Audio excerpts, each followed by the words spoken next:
stops to get that damage somewhat corrected, but now here are where the top 6 in points are running. Labonte back in 17th after restarting 26th. Jeff Burton 4th in the points is the leader of the race.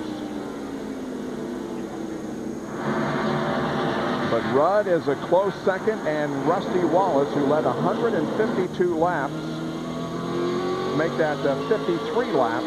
Wallace led 53 laps, is about to go a lap down. He is in 21st position. Kyle Petty had a flat tire and came into the pit under the green flag, so he lost, looks like about 3 laps.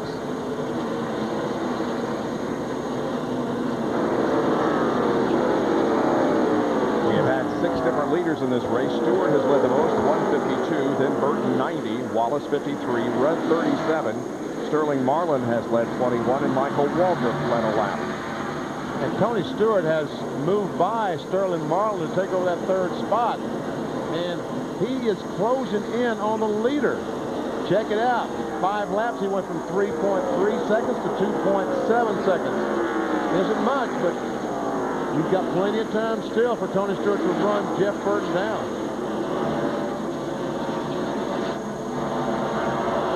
And here's the battle for 8th position. Whoops, car spun right in front of him there. That's Kenny Wallace. Caution to that.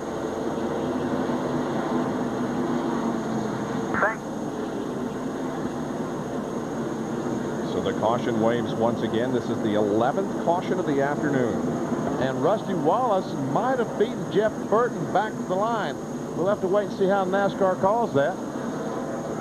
Darrell Waltrip was also trying to beat the 99 car back.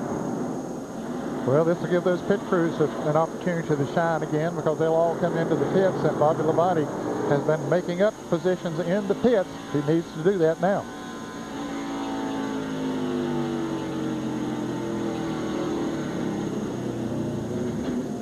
Well, here they come down pit road. Burton, Rudd, Stewart, and others. Here's John Kernan. And Sterling Marlin is in. Last time he changed right side only. This time it'll be a 4-tire change. Pretty happy with the car, making no chassis adjustments, no air pressure adjustment. Sterling down and away to Jerry Punch. No changes for Jeff Burton. They are within their window. If we stay green, they don't have to stop again. They can go all the way to the checkered flag. Left side tire is going on. Over to you, Bill. You need to have a quick pit stop here so you can beat the traffic out. Rudd has the right sides on. The lefts are coming on. And that is heading out. Look out! Around the 3. He dodges a bullet to get out. Man, it is so tight there on pit road. Here is Bobby Labonte. We'll see where he comes out, and we'll see if he picked up any positions. I don't think he did, Bob, that time. Not many, if any. Comes out just ahead of Mark Martin. This is why we are under caution. Watch up at the top of your screen, and here is Kenny Wallace sideways. Spins around and doesn't hit the inside wall too hard.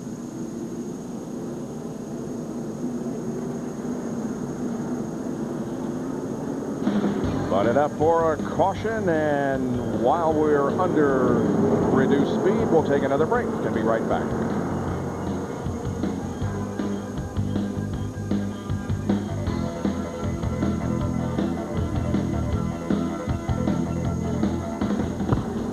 So Craven didn't pit? He did now. He just now Oh, did. I see. Okay, he led a lap, though. Okay. Yep, exactly. Yep.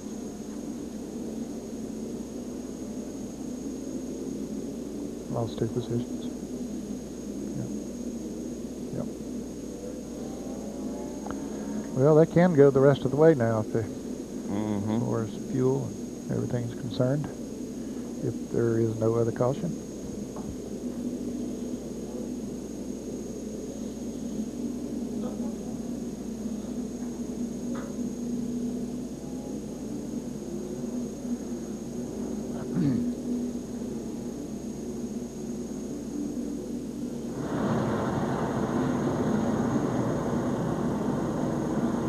What's Stewart doing up there?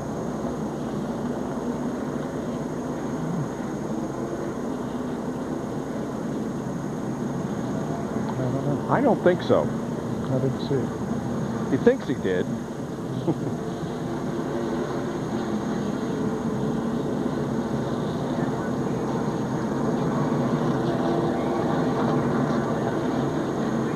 Really? Okay.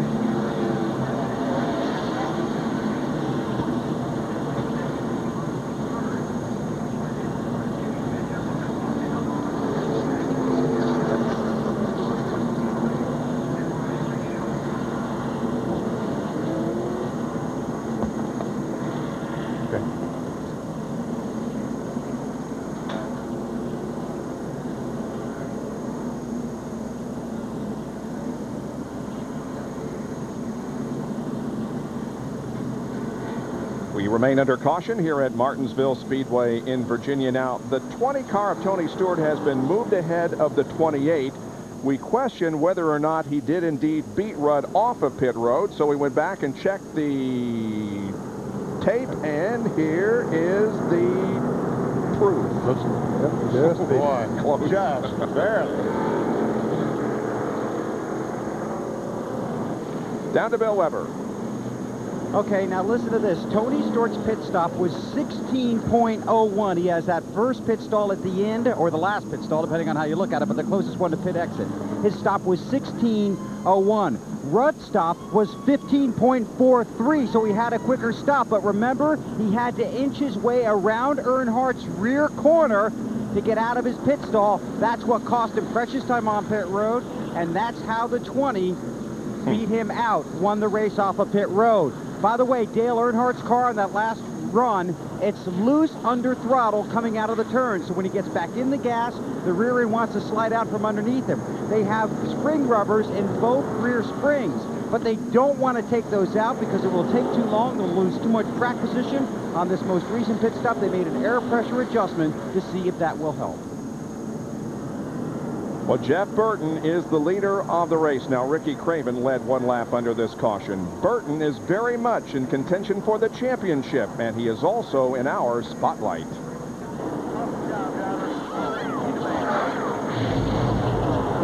As long as I can remember, this is what I wanted to do. I never had a question about what I wanted to do for a living. The worst job I ever had was busting up concrete for my father. I enjoy construction, but when you don't know much about construction, they put you on the destruction side of things. So I got to bust up concrete and stuff like that, and that just wasn't for me. We weren't a racing family in the sense of the Pettys and the Waldrops, and Ward and I are the first people in our family to be in motorsports, so we really didn't. We watched racing, but we really didn't know a whole lot about it, to be honest. My father, my brothers, they were always guys that I looked up to. The only way that I can become better, and the only way that Frank can become better, and the only way that everybody in our team can become better is to look in the mirror and say, what can I do to help this team? Because it's not about me. It's not about the 99 car. It's about all of us together. Well, he's not busting up concrete. He's burning up concrete today. Talk about being together. The last two pit stops for this team, 14.80 and 15.63. That's why they're up front, and they stay there. Get ready. Ready, green, green, green.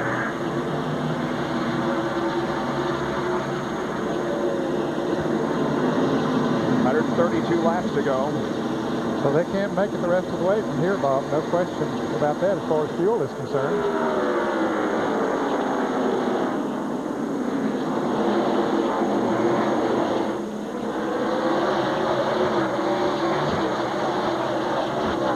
Jerry talked about the great pit stops the 99 car has had the last couple stops as well. Well, they welcomed a new rear tire changer this week. Todd Foster came over from the 77 car, Robert Press's car, and he and Mark Armstrong changed the tires, and both those guys doing a fantastic job today. Dale Jarrett and Jeff Gordon continue to race side by side. That's the battle for the 7th position. Jarrett has it. Oh, and Skinner gets in the back of the 24 car and just kind of knocks him up the racetrack, takes his spot away.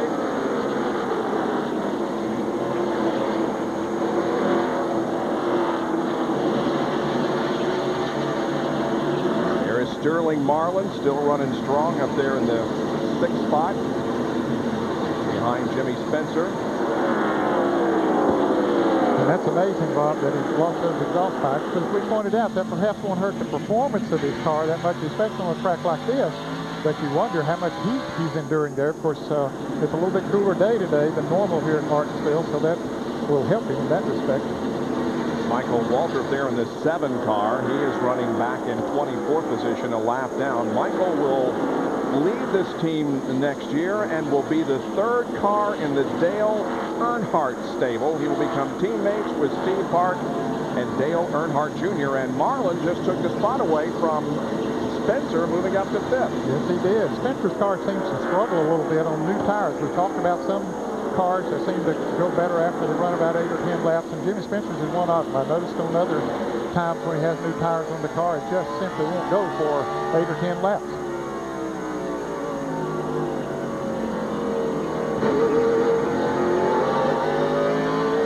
We're always talking about how Bobby Labonte's crew is picking him up spots. The last time on that last pit stop, Bobby Labonte came in the pit 17th and came out 19th. So you guys have to shape up down there. You lost a couple spots that time. They probably worked some more on that front end damage up there, I would imagine. I don't know. But He's been able to pick up one of those spots on the track. He's now up to 18th, passing Schrader, but it has not been a particularly good day for Bobby Labonte.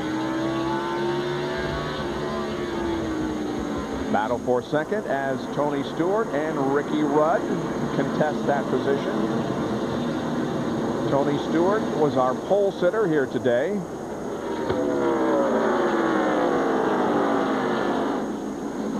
Rudd started back in 11th position. Ricky Rudd has recorded 6 straight top 10s this year. 3rd last week, 3rd at New Hampshire, 9th at Richmond, 8th at Darlington, 10th at Bristol, and 2nd at Michigan. Probably have told that Hutch Strickland is in the 12 car over one Ford, replacing Jeremy Mayfield. And that car is being shown in 30th position, 2 laps down. The flu bug has bitten Jeremy Mayfield, and so he has relinquished the driving duties to Hutch Strickland, who was taken out earlier in a crash. See that rear bumper waving in the breeze on the 2 car. I think Bobby Labonte just made contact with Rusty Wallace and ripped that rear bumper cover.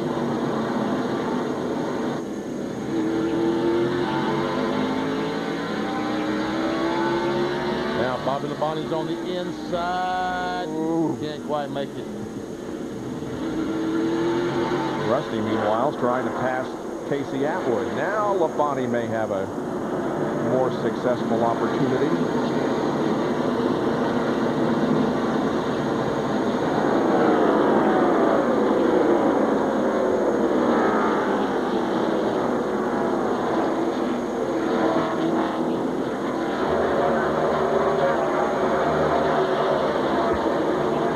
And Dale Earnhardt Jr. is in the fence again and will drive away.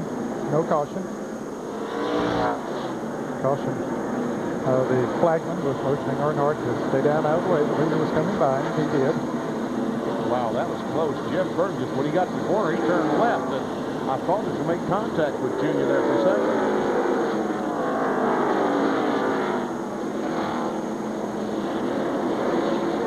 Jeff Burton has left the battle for second position. He's lengthened his advantage to almost a second and a half.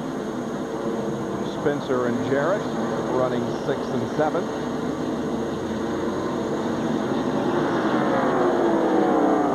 Just outside of the top 10, running 11th and 12th, Steve Park and Terry Labonte.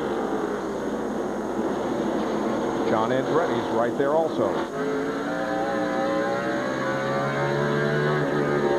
Bob, I don't think we have a situation after this pit stop where some took just 2 tires. I believe everybody took on 4 tires during that last pit stop.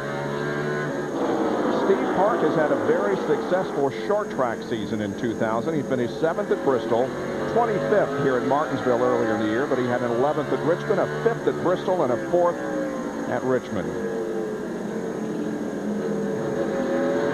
And right now is in jeopardy of losing the 11th position to